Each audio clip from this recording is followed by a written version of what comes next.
NBA player na si Ron Harper Jr.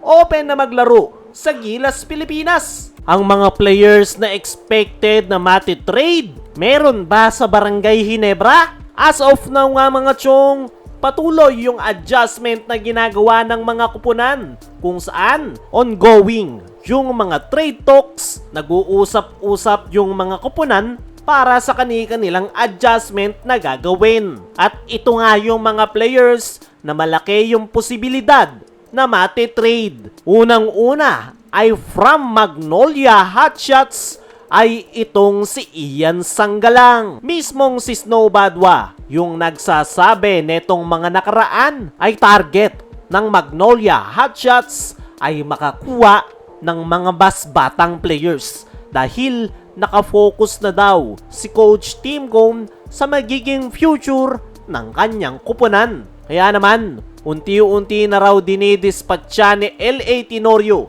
yung mga veterano at yung pinakamatunog na ititrade ng Magnolia Hotshots ay itong kanilang veteran big man na si Ian Sanggalang. Ang target ng Magnolia ay yung may similarity sa laro ni Ian Sanggalang, isang power forward na mas mapapakinabangan ng kanilang kupunan ng mas mahabang panahon. As of now nga mga chong, meron pa ring trade value si Ian Sanggalang. At yan nga yung gustong i-take advantage ni L.A. Tenorio, kaya naman plano na nila itong i-trade kapalit ng mas bata. Sunod ay itong NLEX Road Warriors. Dalawa nga sa NLEX players yung napapabalitang iti-trade. Unang-una ay itong si JV Mocon. Malapit na nga daw itong maging unrestricted free agent at mismong si Snow Badwa rin ang nagsabi na once na malaglag sa UFA si Mocon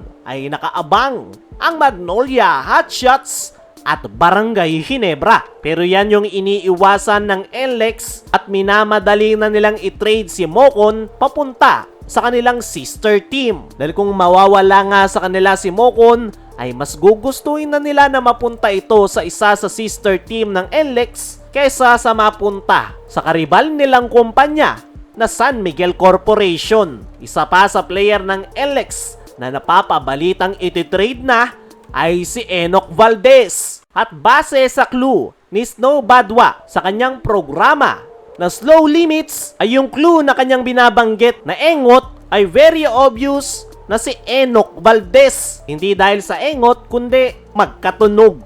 Possible na sa Terra Firma daw ito mapunta dahil yung magiging kapalit ay yung clue na binigay ni Snow Badwa ay ikatlong kuya at Meles yun. Very obvious na binabanggit dyan ay si Aljon Melesio. Hindi natin alam once na mapunta na si Enoch Valdez sa Terra Firma kung pupunta na ito ng SMC. Isa pa sa mga player na napapabalita ng maiti-trade ay itong sharpshooter from Phoenix na si Matthew Wright. Mukhang okay na raw si Matthew Wright at maglalaro this upcoming Commissioner's Cup. Pero hindi natin alam kung si Matthew Wright yung nag-request ng trade o mismong Phoenix yung magti-trade sa kanya. Inaalok na si Matthew Wright at kasalukuyang nasa trading block at nag-aantay na lang ang Phoenix kung sino ang kakagat. Kung ako ang tatanungin mga chong, pwede itong kagatin ng Barangay Ginebra. At panghuli na possible na matrade na